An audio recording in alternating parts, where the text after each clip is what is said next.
दिल्ली को आज मिलेगा नया मेयर। NBT report. नई दिल्ली मेयर और डिप्टी मेयर के चुनाव को देखते हुए शुक्रवार को सिविक सेंटर की सुरक्षा कड़ी करने के आदेश दे दिए गए हैं। आम आदमी पार्टी ने मेयर चुनाव का बहिष्कार करने की घोषणा के साथ साथ चुनाव प्रक्रिया में भाग न लेने की घोषणा से बीजेपी ने राहत की सांस ली है। बीजेपी नेताओं का कहना है कि अब कम से कम शांति से चुनाव संपन्न हो जाएगा, क्योंकि अगर आम आदमी पार्टी के निगम पार्षद चुनाव प्रक्रिया के दौरान बैठक में मौजूद रहते तो किसी न किसी मुद्दे पर हंगामा कर चुनाव प्रक्रिया में अड़चन डालने की कोशिश करते। बावजूद इसके सुरक्षा में किसी भी तरह की ढिलाई नहीं। मेयर और डिप्टी मेयर चुनाव आज। दिल्ली पुलिस के साथ साथ आउटर फोर्स भी रहेगी तैनात, बढ़ती जाएगी। दिल्ली पुलिस के साथ साथ आउटर फोर्स भी तैनात रहेगी। मेयर चुनाव में बीजेपी की अब 8 निगम पार्षदों वाली कांग्रेस से टक्कर है। बीजेपी के कई निगम पार्षदों का कहना है कि कांग्रेस को आम आदमी पार्टी से समर्थन मिलने की उम्मीद थी। अब जबकि आम आदमी पार्टी चुनाव प्रक्रिया में शामिल ही नहीं होगी तो अब कांग्रेस पार्टी के उम्मीदवारों को कैसे समर्थन देगी। इसलिए उन्हें उम्मीद है कि हो सकता है कांग्रेस पार्टी के उम्मीदवार चुनाव शुरू होने से पहले अपने नाम वापस ले लें। गुरुवार को नेता विपक्ष राजा इकबाल सिंह के ऑफिस में तैनात स्टाफ हर एक निगम पार्षदों को व्यक्तिगत रूप से फोन करके ये सुनिश्चित करने में जुटा रहा कि शुक्रवार को दोपहर 12 बजे तक उन्हें नेता विपक्ष के ऑफिस में पहुंचना है, क्योंकि चुनाव से पहले प्रदेश अध्यक्ष वीरेंद्र सचदेवा सभी निगम पार्षदों की बैठक लेंगे। मेयर डिप्टी मेयर के चुनाव का बहिष्कार करेगी आप। NBT report. नई दिल्ली। आम आदमी पार्टी ने शुक्रवार को होने जा रहे मेयर और डिप्टी मेयर के चुनाव का पूरी तरह से बहिष्कार करने का फैसला किया है।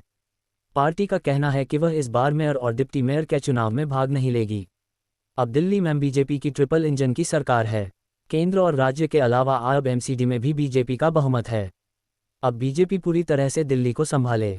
हमें उम्मीद है कि बीजेपी दिल्ली की जनता से किए अपने सभी वादों को पूरा करेगी और कोई भी बहाना नहीं बनाएगी। आम आदमी पार्टी विपक्ष की भूमिका बड़ी रचनात्मक तरीके से निभाएगी और बीजेपी को उसकी जिम्मेदारियां दिलाएगी। पूर्व मेयर शैली ओबरॉय, नेता सदन मुकेश गोयल और निगम पार्षद अंकुश नारंग ने आम आदमी पार्टी मुख्यालय पर प्रेस कॉन्फ्रेंस कर मीडिया को ये जानकारी दी। पूर्व मेयर शैली ओबरॉय ने प्रेस कॉन्फ्रेंस कर दी जानकारी के दबाव में एमसीडी कमिश्नर ने रद्दी की टोकरी में डाल दिए। हम हाउस टैक्स का प्रस्ताव लाए। इसमें दिल्ली की जनता को छूट थी कि 100 गज से कम के मकान का हाउस टैक्स माफ होगा और 100 से 500 वर्ग गज तक का हाउस टैक्स आधा होगा। ये प्रस्ताव हाउस से पास हुआ। इसके बावजूद बीजेपी के दबाव में एमसीडी कमिश्नर ने इसे लागू नहीं किया।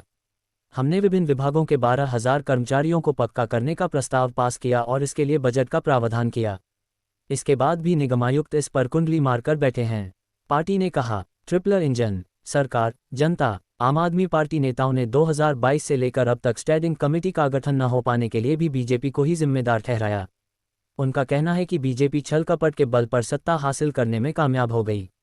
पिछले 2 वर्षों में एमसीडी में उनकी सरकार ने दिल्ली की जनता के लिए जो भी योजनाएं शुरू की उन्हें बीजेपी से किए वादे पूरे करे बीपी। उन्होंने कहा कि हमारी पार्टी ने मेयर और डिप्टी मेयर के चुनाव में उम्मीदवार खड़ा नहीं करने का निर्णय लिया है। इसलिए आम आदमी पार्टी शुक्रवार को मेयर चुनाव में हिस्सा नहीं लेगी। हम मेयर चुनाव का बहिष्कार करेंगे।